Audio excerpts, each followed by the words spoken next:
your conversation, if you don't mind. Now we can get started. Kevin's back. Thank you, Kevin. Well, we are so excited that you guys are here. I know we had just a lot of excitement in the room and extra people, which is really fantastic. Thank you guys for all the support. Well, welcome to the lunch circuit. We do this once a month and have since May of 2017. So this was basically our flagship entrepreneurship program. We got together as a team and said, how do we help tell the stories of entrepreneurs that have been successful in Cherokee County? And we came up with this idea. Let's get together, have a meal, interview them for their story, and we'll open it up for Q&A at the end, and the lunch circuit was born. So thank you guys for your support. Anybody here for the first time? Awesome. 9 or 10 people, that's fantastic. Thank you guys. My name is Jonathan Chambers, and I get to work with an incredible team for the Cherokee Office of Economic Development. Misty Martin, our fearless leader, has been with us for how many years? More than 5. 15 or so. And really a big part of her vision and our entire office and staff's vision is to make Cherokee County the premier place in Atlanta to live, work, and play. And so we work on everything from product development of recruiting companies here. So if you guys have driven out on 92 towards Ackworth and our Cherokee 75 corporate park, with the Adidas building and an Alpha and the Yanmar Evo Center, that's our corporate park that we built to bring jobs to Cherokee County, to bring people here, to get them off the roads and to get them living here and working here. We work on growing existing companies and businesses, whether it's Alma Coffee, who you're going to hear more about this morning, or startups in our co-work space here.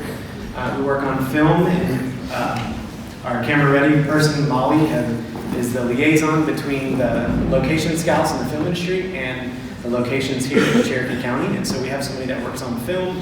I work on our entrepreneurship initiatives, and then we have a person in our office that works with our investors. And then we also focus on talent and workforce. So you can hear all these levels of economic development that we work on to make Cherokee the best place to live, work, and play. So Cherokee by Choice is kind of our new brand story that you may have heard, but using the hashtag Cherokee by Choice, and then of course visiting our website, you can learn more about the story behind this. But we would just want to invite you guys into this story as well, because that's what makes it a beautiful, diverse story, is hearing from you. Why have you guys decided to be in Cherokee? Why did you come to Cherokee by choice? Whether you transplanted here or you were born and raised here. I know you guys just moved here to Woodstock, right? 2 months ago? That's fantastic. So we want to hear those stories. Why did you make Cherokee your choice to live, work, and play? Because that really fuels the rest of us to remember why it's such a great place. So Fresh Start Cherokee, for those of you who are new, so a couple of years ago we developed a strategic plan that included the building of an entrepreneurship initiative, which would also include the building of a co-work space, the circuit, which you guys are in now.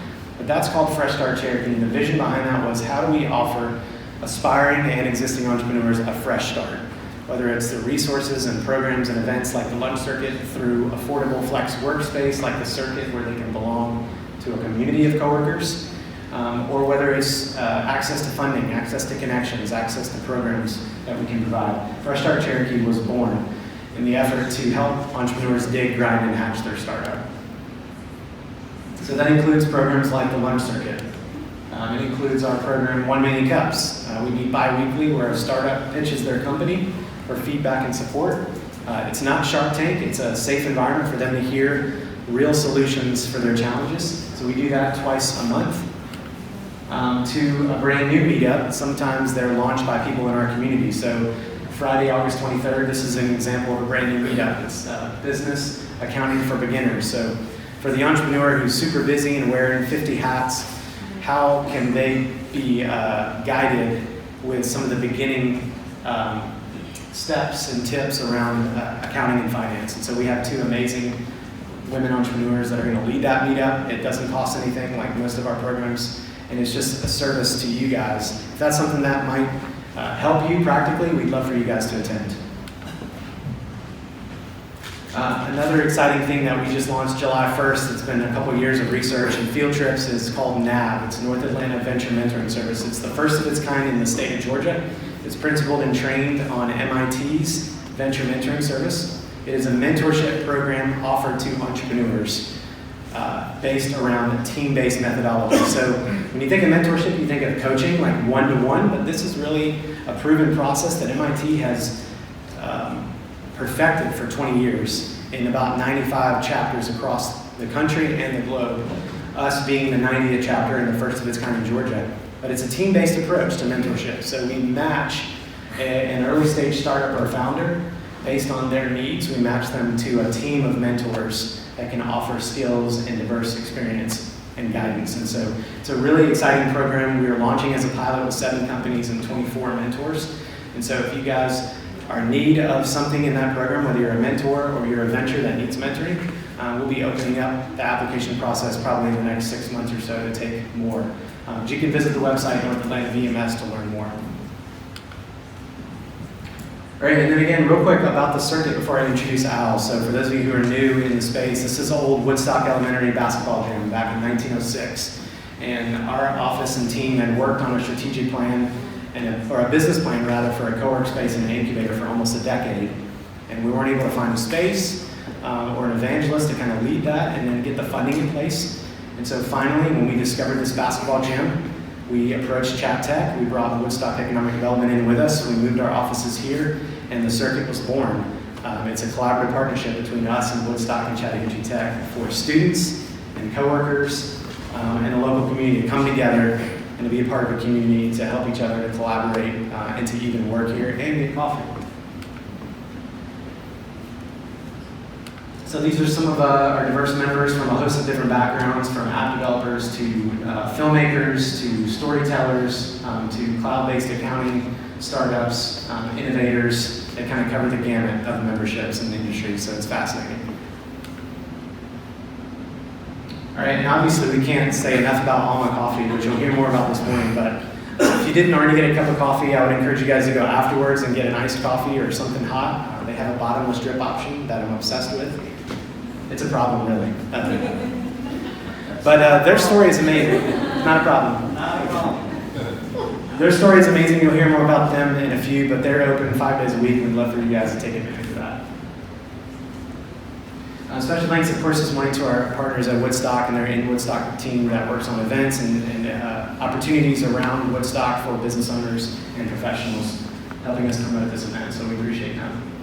All right, so 3 reasons why the lunch circuit. We believe that entrepreneurship is the backbone of economic development from the ground up. And so it's a huge part of economic development for job creation and innovation and problem solving. So we want to showcase entrepreneurship here. We believe that community is powerful. When you get people together, it's something magical happens when you get them around the table and you get them talking and sharing stories. But then we also believe that stories are powerful because they inspire and they motivate us, they give us hope. And so that's why we built the lunch circuit. So we're going to get technical real quick. If you guys will pull out your phone, because I know you have them with you, and go to slido.com, SLIDO.com. This is our attempt at getting super tech savvy here. But when you go to slido.com on your browser, it'll pull up a search window and you'll type in lunch circuit in the hashtag window, and it should bring up today's lunch circuit. What I want you to do is anytime throughout the interview with Al, if you have a question that you want to submit, whatever it might be throughout the process, you can submit that anonymously or you can add your name to it if you're ever so brave. And you can ask whatever. I will take from some of those questions on the app at the end of our interview, and I'll also take live questions from you guys. So yes, have as much fun as you want because it gets pretty interesting. Just some questions. You don't promise to take them. They are filtered. They are filtered. This is PG-13, okay? But this is a great way for the introverts in the room or those of you who just don't want to raise your hand to really offer up a question. So please take advantage of that. All right.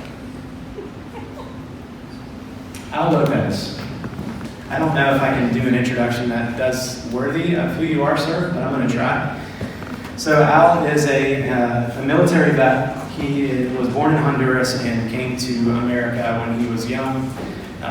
He has been in and out of corporate America for a few decades and run the gamut. Everything from president and CEO of the Blair Corporation to a general manager of Russel Corp. He was a big part of Dole and their international brand in Costa Rica. He was VP VP and CFO. He was regional vice president of Frito Lay.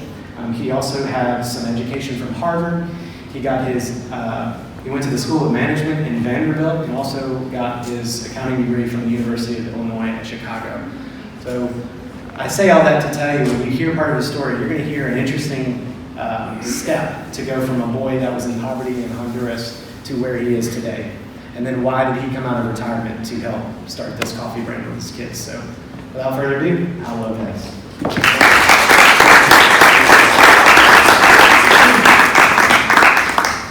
Yes, I'm 94 years old.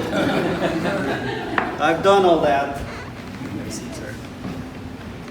Is there a reason why I have no back support? So I'm getting the idea, Mark. All right.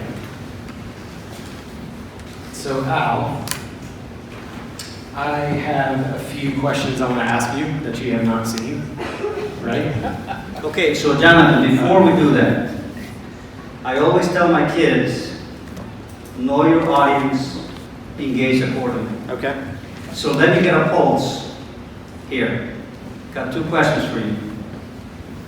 Who here holds the title of chairwoman or chairman and CEO? Raise your hand, please. 2, 3, 4. Okay. Who here wants to be chairwoman or chairman and CEO? Raise your hands. Nice. So, first order of business, field promotions. Okay. Today, I'm going to take the liberty to promote all of you to chairwoman, chairman, and CEO of your life. You own it. Act like it. I had a dream someday of being chairman, CEO of publicly held companies. I would wake up every day and say, damn it, one day I'm going to get there. And if Mark can do it, why can't I? If Mario can do it, why can't I? So, don't be shy. Every single day, tell yourself, you own it. I'm blessed to have my family here today. Alejandra, our youngest daughter, I don't know, she was probably in 4th grade. She's going to hate me for this. But we had this board meetings every Friday night at our house at the dinner table. And I wrote to her on a piece of paper and taped it to the door of her room. That saying, I am the chairwoman and CEO of my life. And she kept that there until she went to college. And every day she would walk into the door and say, I own this now. Wow. So, okay, I'm done. I mean, I don't know how I can say anything after all that, so that was fantastic. Yeah, I really don't know what else I can say. Well, let me help you. There you go. Bye, Alma. Guys, today was the big launcher for our new bag. My daughter Leticia and Harry, co-founders of Alma Coffee, they launched today, and I just think it looks bad. Can I swear? Sure. Badass. It does. It looks fantastic. And they released it with a cool video online on Facebook too, so go check that out. We've already broken the ice amazingly. I don't know if these are going to be very interesting to you, but we're going to try. Is that okay? Absolutely, yes.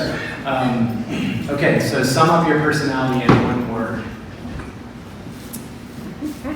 Enthusiastic. Yep, I don't think anybody would argue with that. How do you start your day?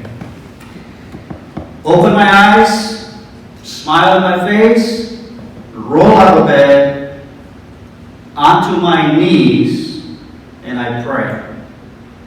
I give thanks to the man upstairs.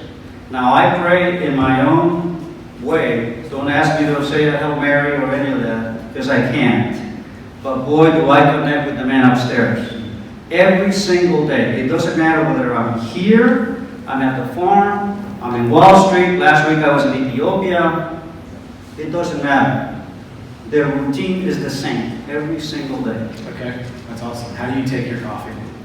Black, I drink it neat, baby. And often. Favorite city to visit? Ooh, that's a tough one. I would say Chicago. Favorite type of music? Salsa, because my wife, if I don't say that, I'll be dead this afternoon. Speaking of your wife, we're going to get really intimate here for a second, okay? I like this. I'll get too excited. When it comes to toilet paper, is the correct way over the top or underneath? I would say it depends on the mood. Really? Yes. I don't know what that means. We're going to leave it there. I should have known that one was a risk. I've gotten a lot of questions, guys, but that's a unique one. Good job. What do you? It's maybe my last day. I don't know. What do you do for fun? Oh God, so many things. I was thinking of cigars, tequila, but probably not. No, so I love to exercise, and I call that fun. For me, it just sets the tone. You know, I'm a morning guy. I start my day exercising, and it really helps. And that's fun to me. All right, in one word, describe raising 2 daughters. A blessing. All right, lightning round, so this is real quick. Top strength, top weakness. Attention to detail. What does weakness mean? All right. Mountains or beach? Mountains all day long. And then, hands down, the best soccer team. El Real Madrid. Okay. Is that from Honduras? No. Spain. Spain? Really? Wow. All right, we might divide the room on that one. Okay, so tell us a little bit about your family, who's here today, and then a little bit about your upbringing. So family, my beautiful wife of 31 years, my oldest daughter, Leticia, barista, #1 in the world. My second daughter, most beautiful 22-year-old that I know, Alejandra, senior in college. So that's my immediate family here. And a very special guest, Nelly, raise your hand, who is like our daughter. Nelly's 26 years old, born and raised in Honduras. And she's been with us most of her life. 2 days ago, she landed in the U.S. for the first time ever. A week ago, she received her undergraduate degree after 5-6 years of, extreme effort. And we talk about improving lives. Nelly's one of them. I mean, this young lady has seen tough times, but she's here today in the USA. It took us 2 years to get her a visa, by the way. Very tough challenge. But, so that's another special guest family member that's here. Very cool.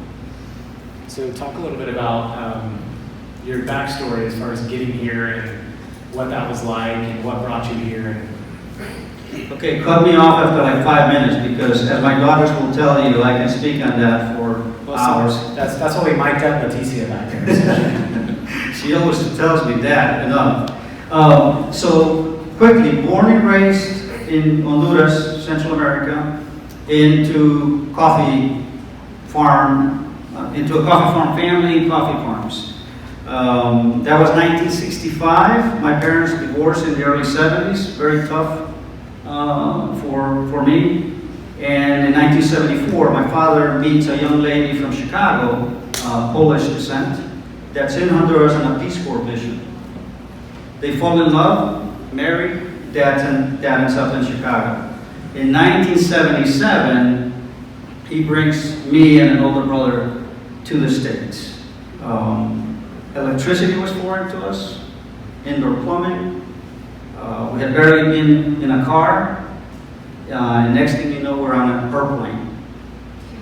Just to put it into perspective in terms of how shocking that was, we were coming from Honduras on I think it was American Airlines, no, Tansasa was the local airline, into Miami. Then we had to do customs and then jump on an American airline flight to Chicago. We got to Miami, and for the first time ever, we see electric escalators. I mean, remember, electricity is still foreign to me. So my brother, he's just a doer and not much of a thinker. I've been more of the thinker. So he's looking at this thing and he's about to jump at it, right? So I hold him back. I'm like, what are you doing? He goes, well, we're going to get on it. I'm like, no, we've got to study this thing. How does it work? My conclusion, because I was born really bright, was that at the end of the ride on the escalator, it would swallow us. Oh, gosh. And therefore prohibited him from getting on the escalator. But it was a tremendous culture shock, landing in Chicago. So my idea of how airplanes work was like the buses back at home, right? Where you rode with the pigs, the chickens, on the rooftop, and they made 10,000 stops every 45 minutes. I thought the airplane worked the same way. So my brother was trying to fall asleep on the flight from Miami to Chicago. It was a night flight. And I kept punching him, saying, wake up, you idiot.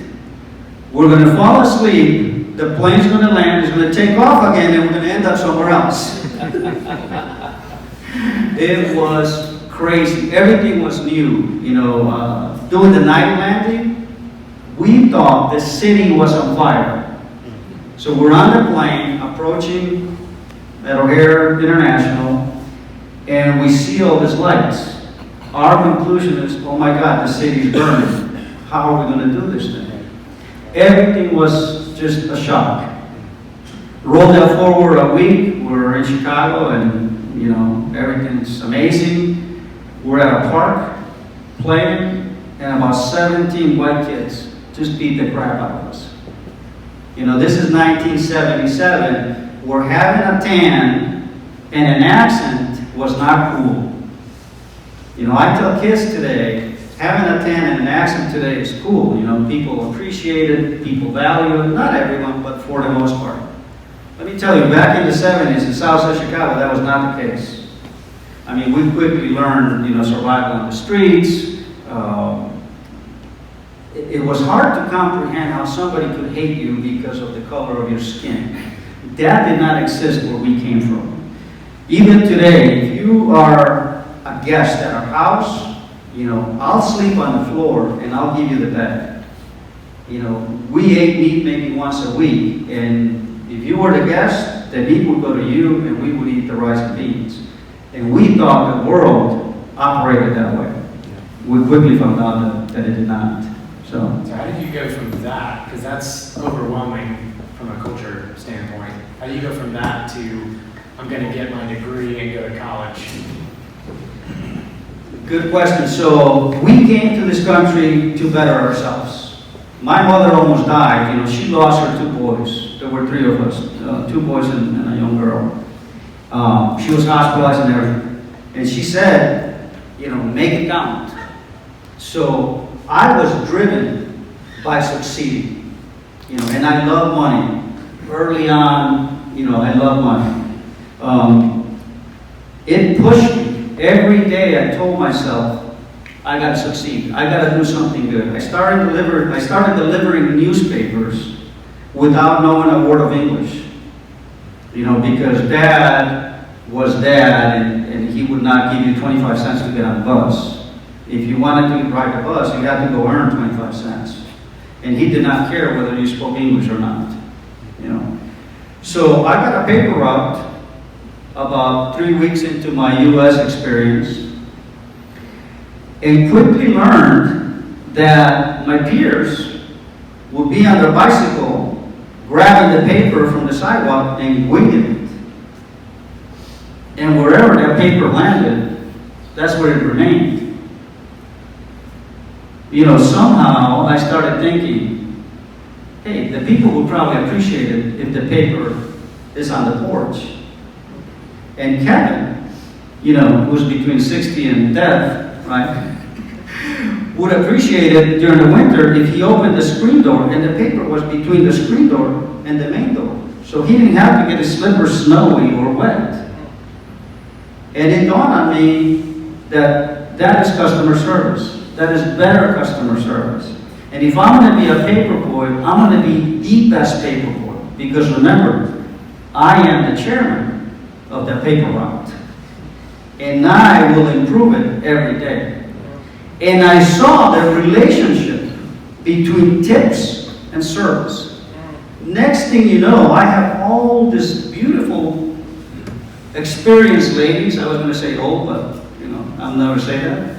So experienced ladies bringing me in for cocoa and coffee. Well, I'm freezing my ass out there, you know, it's 30 degrees below zero. But now they love me. They're bringing me in, and my tips are phenomenal. I'm getting Christmas gifts. You know, and that lit something up. Hey, I can do this better. In my high school, nobody talked to you about going to college. You were gangbanging, drug dealing, or the military. Those were really our choices. You know how they have like most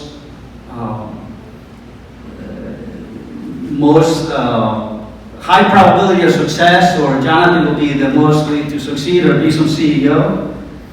We never made those lists. You know, it's like the list of who's going to jail first. We made some of those, you know. So, but there was always the desire to get ahead. College was not for me. We used to think that was for other people. So the military was.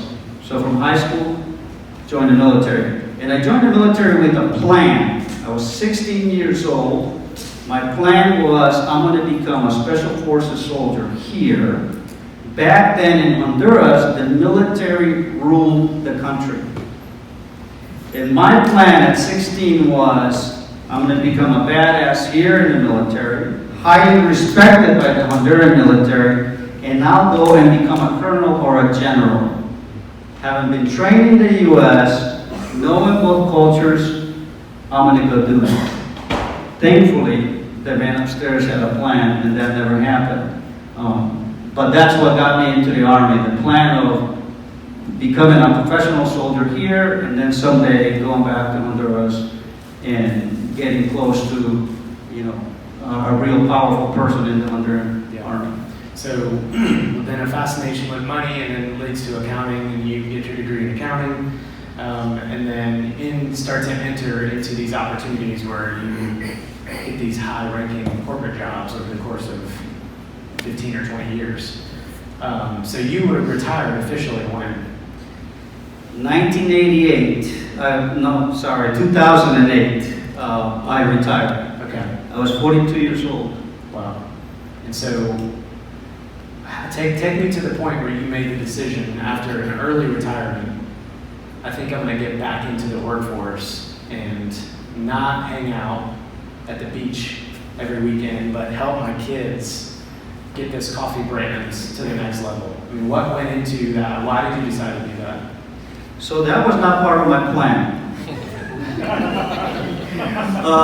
I left the military because I had an unfortunate accident and I almost lost my left arm. Went back to Southside Chicago to work on factories. We used to mold or melt plastic pellets. It was hot as hell in there.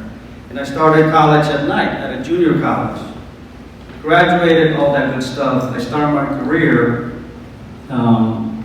and it takes off. And the reason why my career took off, a lot of people ask me, you know, Al, you were so young, how'd you do this? And, you know, the first answer is the man upstairs, the support of my wife, you know, who lived, one time she reminded me in the last 11 years, she had lived in 14 different homes in 3 different countries. You know, would have never have done it without her. But, you know, I always talked about and focused on people first and just having a great attitude, right? If we were to take an IQ test in this room, I kid you not, I probably scored the lowest possible score. But if you surround yourself with great people, they'll make you look good. they'll make you succeed. So I concentrated on that. And it worked for me, no matter what industry I was in. You know, if I was in mergers and acquisitions, buying companies around the world for Cherokee Corp, or I was running a meat business. We had an $8.5 billion meat packing business with Cherokee Corp. I was in kill floors. You know, we slaughtered pigs, we slaughtered cattle, turkeys, chickens, you name it. It didn't matter what the industry was. If you could lead, if you could surround yourself with good people, it's about people first. You know, I can't tell that enough to my kids. You know, I studied a lot of CEOs when I was running, you know, my corporate American career. You know, Jack Welch was a big idol of mine. Roberto Boisueta, who did phenomenal things with Coke. Most of you guys probably haven't heard some of those names. But the way they did it was by concentrating on people. You know, and these guys, you know, the CEOs, the great leaders, they spend north of 40% of their time on people. Entrepreneurs, startup folks, executives, how much time are you spending on your people? You know, it's one of the things that I get onto Letty and Harry and all the people that I love about this. Hire tough. I mean, this is me, hiring Jonathan. This guy's going to earn, you know, 7 digits, right, in the corporate world. And this is the process that most of us take. I bring him in for an interview. I talk to him for an hour, and then I extend an offer. What in the world could I possibly have learned about this man in an hour? What does a resume tell you? That I went to Harvard? Big deal. I have had to fire people that went to Harvard. And I enjoy that quite a bit, by the way. Look for passion in people that get shit done. And you're not going to get that on a resume. You know what I do with Jonathan? I bring him in for that 1 hour. If he passes the test, then I take him out for a drink. And then I take him out for dinner. And if the man is on his 5th scotch, it's over. 5 scotches, I would be over. So, but if he waits, when the waiter comes and says, you know, what would you like to drink, sir? And he says, Al, what are you drinking?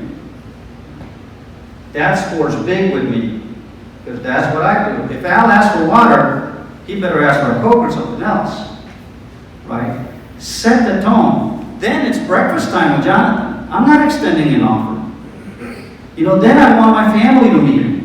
Then I want my team to meet him. If he goes through all that, then he'll get that offer. Guys, spend time with people. Reward the best. Don't be shy about giving him a $3 million bonus. And don't be shy about firing him if he's not performing. I can love this man to death, but I will fire him or all that. It's really not about me. All changed for some reason. Misty, scratch that. So, I don't know what I was even talking about, but my message to you, entrepreneurs, leaders, guys, it's not about the strategy. I was in Ethiopia last week, and out of nowhere, I got to talk to 5,000 MBA graduates. Hell, I didn't know what to say, but the one thing I told them, look, don't worry about the strategy. Worry about people. If you have the right people, they'll build the strategy, they'll execute the strategy. You know, that's what it's about with me. Might not work for everybody, it worked for me. Okay, so talk about Alma Coffee then, because a big part of Alma, which for those who don't know, connecting back to the family farm in Copan, Finca Tea. People first is a huge part of who you guys are on the farm, who you are as a brand, Alma. Can you talk about what that looks like practically, people first on the farm and for the brand? Absolutely, and that's a good segue into how Alma came to be. So I retired in 2008. You know, I'm young and I want to do something, so I want to give back. I want to go back to Honduras and help this town where there's no manufacturing, there's no source of employment. Even today, I mean, there's not a restaurant there, there's not a movie theater, etc. These young kids need an opportunity. Most of the opportunities coming their way are for all the wrong things. So I decided I'm going to go change the game. Sarah Lee, I spent 12 years with them. We were the third largest green bean coffee buyers in the world. We had a $9 billion coffee and tea business. And I learned that these guys never set foot on a farm. They would only buy green bean from big brokers here in the US. So I studied the supply chain, and you can get anywhere between 7 and 9 intermediaries that are taking a margin. And the farmer is getting nothing at the end. And that's why, you know, I'm a fourth-generation coffee farmer. My family was always starving and working hard. I mean, working hard. Nobody ever made money on coffee. So I figured out why, and it was this thing about all these other people taking the margin. So I said, I'm going to go and change the game. I developed a strategy that I call D, the letter D, the number 2, and R, D2R, direct to roaster. I'm like, bypass everyone else and go directly from the farm to the roaster. That was it. And I started planting the beans. You know, so a lot of people say, you know, leaders do, and then they ask questions. That's exactly what I did. I started planting this big farm, not knowing who I was going to sell to, but always believing that I could get that done. And we got that done. So the reason why I started the farm was, I call it, you know, there's 3 big pillars. One is improving lives. That was the big purpose. I wanted to help the people in that community. 2 was take care of our environment. So I call it sustainable farming. I wanted to farm with different practices. You know, that meant having running water, having a place where the people could sleep. The coffee pickers, you know, we can sleep over 250 guys on phenomenal sleeping quarters with electricity, showers, toilets, all that good stuff. And 3, produce extraordinary coffee. So if you're improving lives, you're doing sustainable farming, you will get extraordinary coffee. We started with that. All this time, the girls are growing up, and every summer we're going to Honduras to visit grandma, the farm, etc. I start producing coffee in 2016. Okay, so now I gotta find a roaster. And I end up finding a phenomenal partner in New Orleans, a company called PJ's Coffee Company. They have 103 cafes. It takes me 2 years to convince these guys to come to the farm, see it, but when they did, they fell in love with it. So they're like, wow. And then they saw what we were doing, building a school, building bridges for the town, helping the church, helping folks in need. And they said, you know, we want to be part of that. So they jumped on the bandwagon, and boom, we started exporting. And they were like, Al, do you know how to export? Yes. Have you exported coffee before? No. Well, we don't want to import. That's okay. Well, how are you going to export? Don't worry, I'm the chairman. I'll figure it out. You know, you want the coffee in New Orleans? I'll get the coffee to New Orleans. I had no idea what it took to export green bean from Honduras. But you know what? People are doing it today, so why couldn't I do it, right? We figured it out. It worked. The girls grow up. You know, my dream is coming true. Letty and I are extremely happy. Our oldest gets married. Well, she graduates college, gets married. Beautiful young man. He's like a son to us. And they have these phenomenal careers, and I'm like, I'm done. You know, we can go spend our money now. They're on their own. 2 years later, they're like, Dad, we're not happy. I'm like, I don't care. You're not supposed to be. You know, it's like, it pays the bills. Well, Dad, I'm like, guys, you don't even know where the bathroom door is at. You know, you've been at it for 2 years. Just man up. Stay the fight. You know, you got to work at least 5 years, spend somebody else's dime while you learn, not mine, you know? Well, it didn't work. You know this millennials, right? So, okay, guys, what do you want to do? We want to be coffee roasters. What? I mean, you guys know what an undergraduate degree costs these days, right? And then they're going to tell you that they want to roast coffee? I'm like, what the? I'm like, I didn't have to pay for college for you to do that, you know? But, you know the millennials. I said no, they said yes. So, here they are. But you told them to be chairman of their life.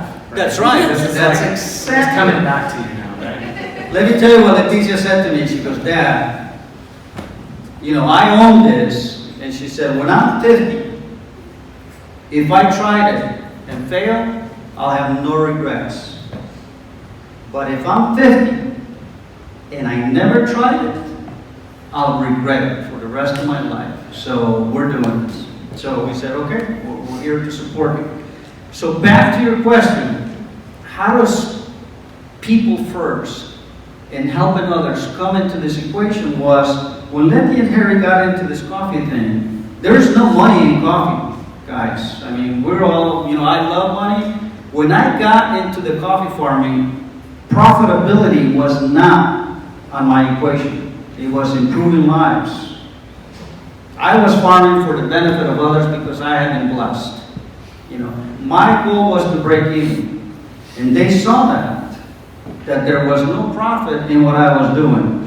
But with their business minds, they said, Dad, we can support what you're doing, and we think we can create some profits because we need to make a living. You know, we're just starting our careers.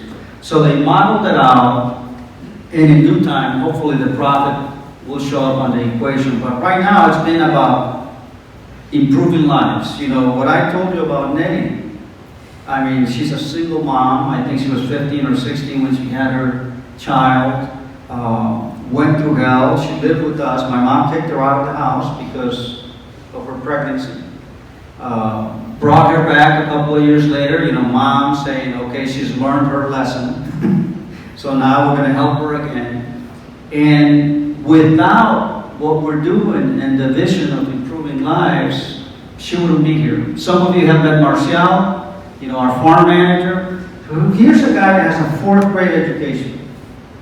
I call him a kid. He's 38. He's not a kid. He's like my son. He runs a multi-million-dollar business today. That guy has never been to a leadership class, to a management class, but he gets it done every day. Why, guys? People first. You know, empower them, believe in them, give them the tools that they need to succeed, and get the hell out of their way. But guys, don't be shy about bringing in a new one when they're not performing. Hold them accountable. Measure performance. You can love Jonathan, but he knows what's going to happen if he's not performing. A lot of my, obviously I have a lot of friends and they're like, Al, come see my business, I have an issue. Well, the first thing is, I'm not selling. What's your issue? I'm not selling. Well, who? I want to meet the VP of sales. Well, you know, meet Mario. He's my VP of sales. Well, Mario's your brother-in-law, bro. Well, yeah, you know, I'm like, well, how can you read him on you when your wife will kill you? You know, your first mistake is you got Mario in the wrong job. So, focus on that. It'll help you whether you're a startup or, you know, a leader in a Fortune 500 company. All of a sudden, I'm becoming very self-conscious about my performance. I'm sorry, man. I must say, Misty told me to do all this, by the way. I'll send you the email later. It's well deserved, for sure. Well, and we're about to switch it over and give you guys 10, 15 minutes to ask questions. And if you haven't already and you want to submit one, you can still submit one through Slido. But I threw up that picture because you started talking about him. Marcial. So, there's so many other questions I could ask, maybe 2 more. So, in the room with us today is the gentleman who helped take you guys from Copan Coffee to Alma. and It's a young man. Tom Cox over here with Tom Cox It's Design. so nice of you to say young. So walk us through just real quick why the brand changed from Copan, which is the area in Honduras, to Alma, and then what does Alma mean and the significance behind it. Perfect. So, you know, guys, as leaders, we make mistakes every day, right?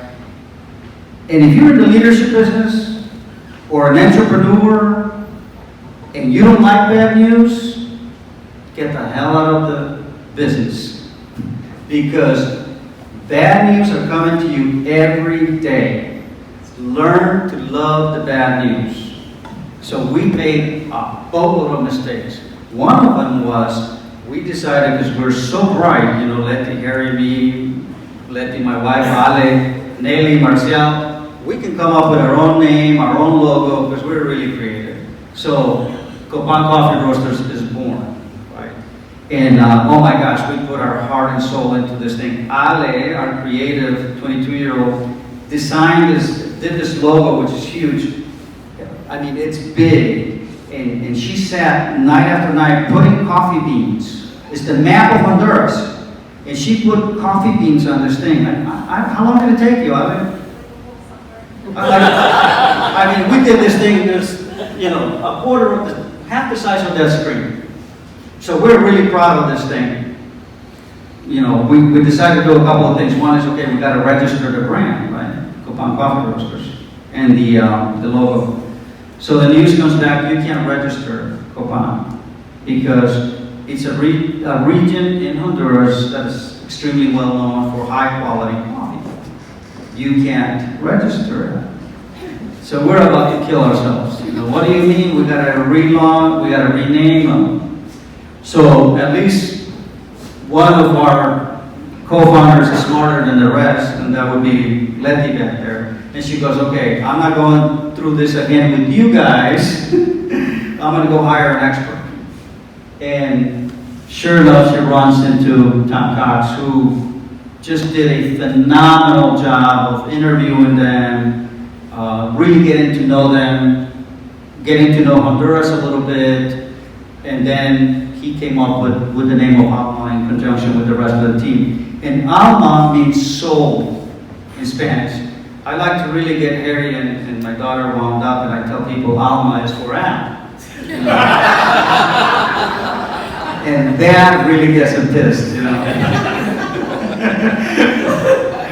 And I told Tom, tell him that, Tom, but he's like, no, Al, it has nothing to do with you. Can you imagine that? This is the guy, Al has nothing to do with you. How many meetings did you have without Al? Or should we talk about that offline? Never mind. Okay.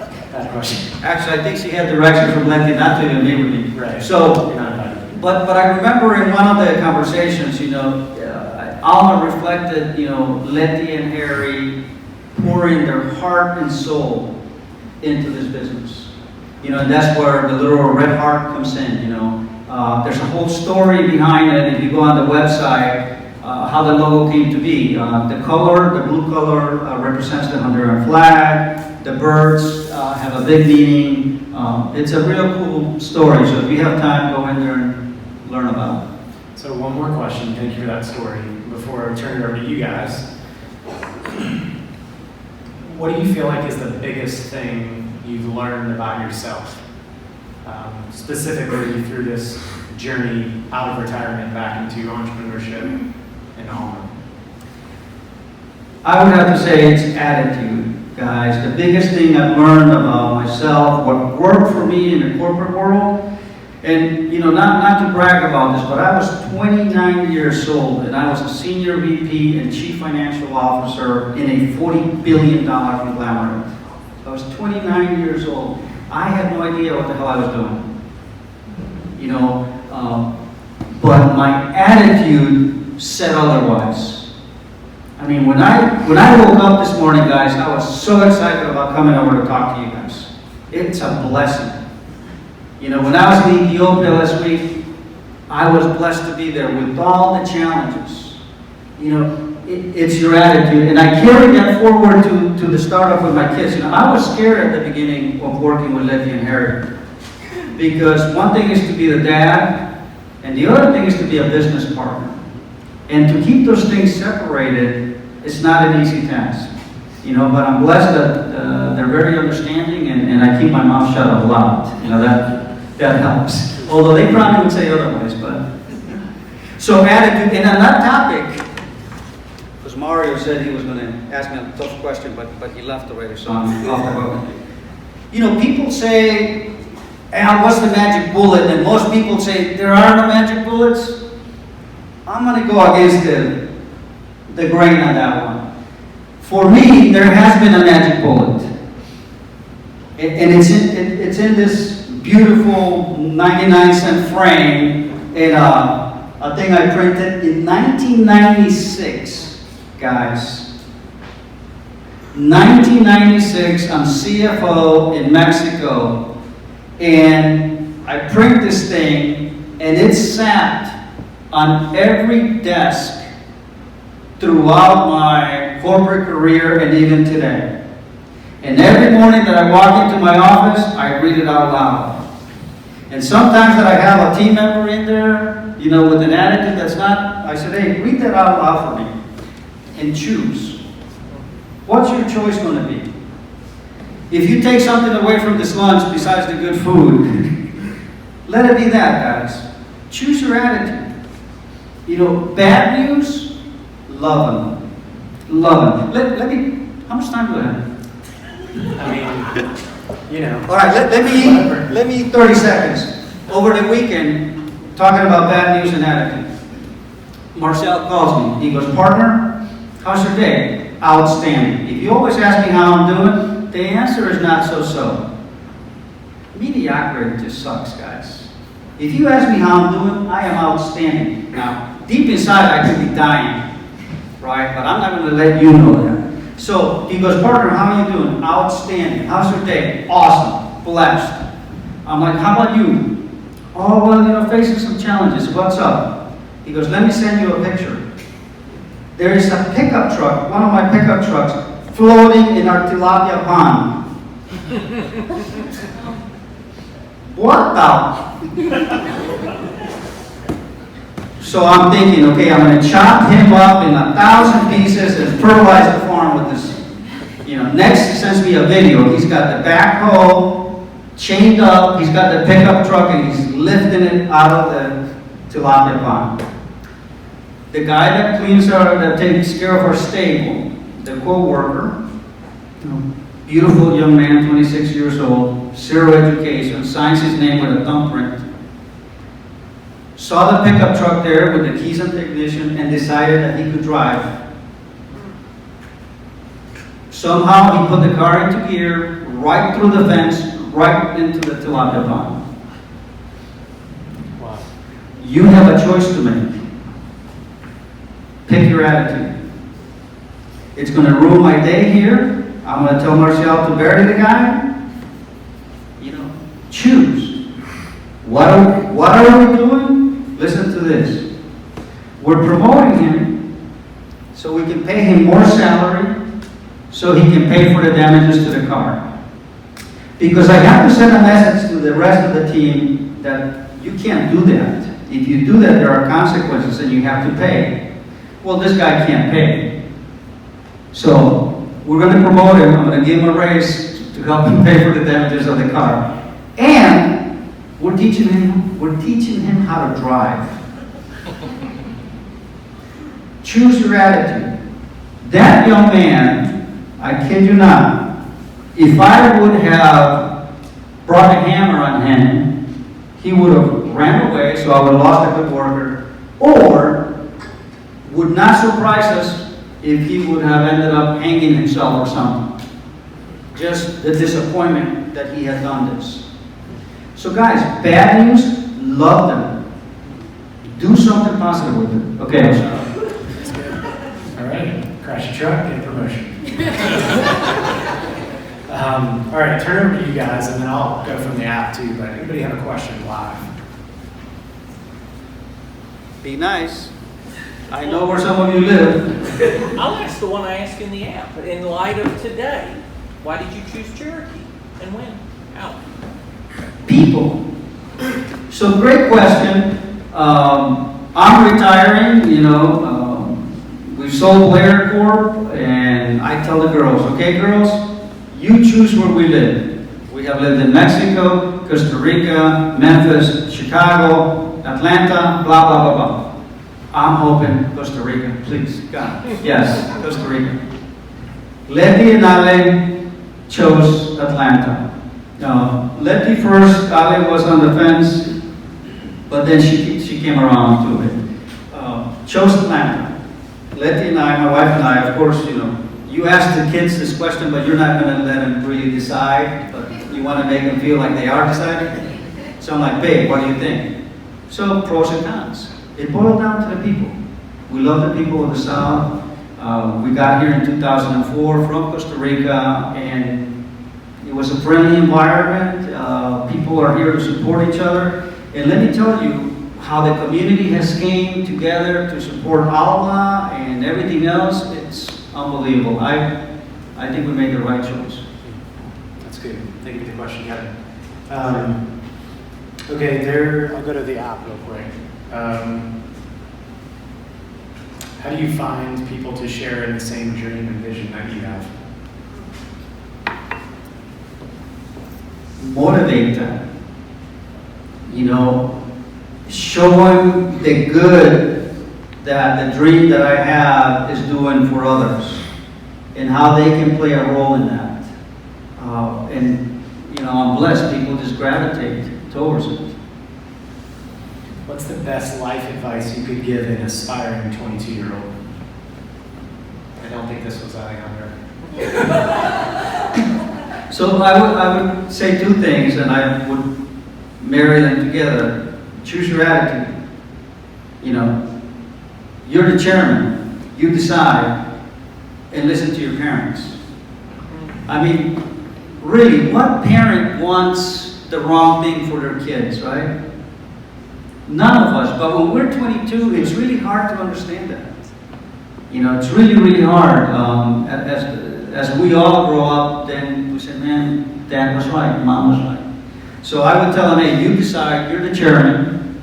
Don't blame anyone else. It's on you. And you know, listen to your parents and others, mentors. I probably could use that at 22. I got married at 22, and my parents could not tell me a thing to do. We do it all. Yeah, that's right. It's still a struggle, but we'll talk about that later. All right, any questions out here again? Anybody? Yeah. What was the most challenging, or what is the most challenging role that you've had? God, being a husband. That is no joke. Actually, I was speaking at Vanderbilt one time to an MBA class, and I got asked that question, and I said, you know, being a husband and a dad. And that is no joke, because I take that job very seriously. We have a contract, and I have to exceed her expectations every day. And it's not easy to do. But guys, let's get creative. I mean, we have the master of creativity here, you know. I mean, stop at Publix on your way home and pick up some roses. It doesn't have to be Valentine's Day, guys. You know, it's just a Wednesday. Do it. Why not? So, you know, I would say that, but, you know, get creative. In your business, you want to exceed expectations. I tell my family I expect the same thing at home in everything we do. So if both husband and wife are also chairman and CEO of their own lives, how does... Never mind. All right. They got to look for the goodness of the team. You know, when you're the chairman and CEO of a $1 billion company, Right. you know, you got to look for the goodness of everyone. Team. It's good. Question. Where do you and your family see Alma Coffee like 5-10 years from now? Like, what are your goals for? You know, I know it just launched, but you know, what are some of your aspirations for it? You know. So I'm gonna. Harry and Letty are looking at me kind of weird over there, but. really, they're better set up to answer that question in terms of specific business goals. I can tell you, I have some goals for Alma that they're not aware of because it's too early to talk about that.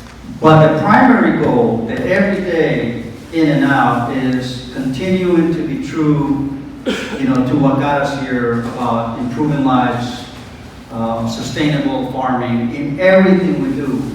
Letty and Harry are firm believers of that. The roaster that they bought, they spent a lot of time finding the most eco-friendly roasters in the world. And they invested a lot more money than I wanted them to invest for those reasons. Helping the team that they work with here, Rachel, Brittany, everyone else. Continue to support what we're doing on the farm with Nelly, with Marcial, and a lot of other people over there. It's very early on, but Letty and Harry adopted 2 farms already in Honduras. They're like, Dad, we just don't want coffee from our own farmers. We want to help others. So they went and they paid an amazing price for their coffee. Amazing. That I was like, guys, are you sure about this? And they're like, yeah, that's part of our mission. That's why we're here. We want to help these people. And they're doing it. So to continue that for the next 5 years, you're going to see hopefully a couple of Alma coffee shops. I think I can, announce those news and some growth, profitable growth. You've got to see that. So another question from the app says, you're obviously very driven and busy. How do you prioritize family time and time to relax? So, that's a challenge every day. And I don't know how good of a job I do, but I tell my wife, my girls, Harry, hey, listen, I am blessed. My office is this iPhone. So I can be traveling on family time, and every now and then I got to step away and take a call. And then I'm an early riser, so while they sleep, I'm going through 200 emails, boom, boom, boom, boom. I'm at the tennis courts with Letty, and I'm like, babe, sorry, I got to take a 15-minute break. I got to do something. So trying to keep it balanced and being open about it. The one thing I try not to do is hide, like, where's Dad? Oh, he's in his office. I'm always like, guys, I got to take a 15-minute break. I got to go do something.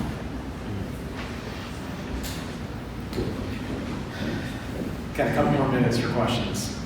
Burning questions or things you want to know. Corey in the back. Hey, so obviously you practice gratitude every morning when you wake up. Are there any other techniques that you use to keep your level high other than coffee? Fueled by Alma, guys. That's the recipe. So I mentioned gratitude and working out. In the morning, that is my passion, my energy. It's that. And let me share this, and I have this challenge personally, and Letty and Harry. But let me tell you guys, if your health is not right, you will not succeed. And all of us say, I'm too busy to work out. I got too much to do. Wrong answer. That is BS. Get your health right, and everything else will follow. Set your attitude in the morning. For me, it's the morning. I gotta adjust my attitude in the morning. And boy, everything else just flows. The bad news, you can deal with them. So I would say health is huge, and it's something that, as I grew up in the corporate world, we did not focus on that too much. But I would tell you, if I had to go back, that's something I would pick up early on. It's not too late for you guys. Do it. No excuses. Letty and Harry and Ale, they know how I am about health. And I'm like, guys, every day, work out, work out, work out. They're millennials, so they don't listen that much. Okay, last question, then we'll close. There's one more, unless somebody has one here. No? What book are you reading right now, business or pleasure? Ooh, good question. So there is, I won't remember the name, Letty has my iPhone, but there is a book by a young entrepreneur. He owns a fitness franchise company, and it is phenomenal. It's about entrepreneurship. I'm bad with names, but it's on my iPhone. I just picked it up on my Ethiopian 20-something hour flight, so I would highly recommend it. It's about entrepreneurship. You know, how do you get ahead? Young man failed many times, but then he hit it big, and he talks about health because obviously his business is, working out. But he says that made a huge difference for him. Well, I know we're out of time, and there's so many other questions that we want to ask. I don't know if you have a couple minutes to hang around after for people to just say thank you. Absolutely. Okay, but thank you for your time and your story, and for just giving us some of what you've walked through and your inspiration. So give it up for Al.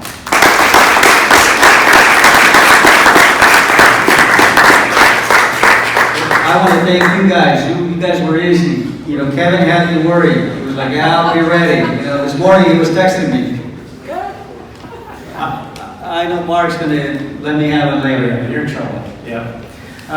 Well, for those of you especially who are new, but for all of you, we do this once a month, every second Wednesday.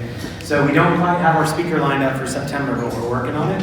So mark down the date. None of us will probably forget that date, but September 11th, 2019, second Wednesday in September, we'll have another speaker share their story. And so we'd love for you guys to join us, because when the community gathers like this, I feel like it just fuels all of us. So thank you guys so much. Feel free to hang around, get some coffee, and we'll see you next time. Thank you. Thanks, guys.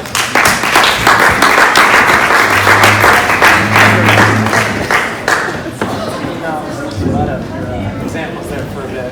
You hit my 3 favorite words. Really? One is outstanding, 2 is passionate, 3 is attitude. I've heard since 1998, and anyone's ever asked me how I am, I always say I'm always outstanding. Nobody cares about. So I'm fine. When I asked you, you said that, I was like, that's awesome. It's all my kids, my wife, everybody uses it. So I mean, it's all about passion.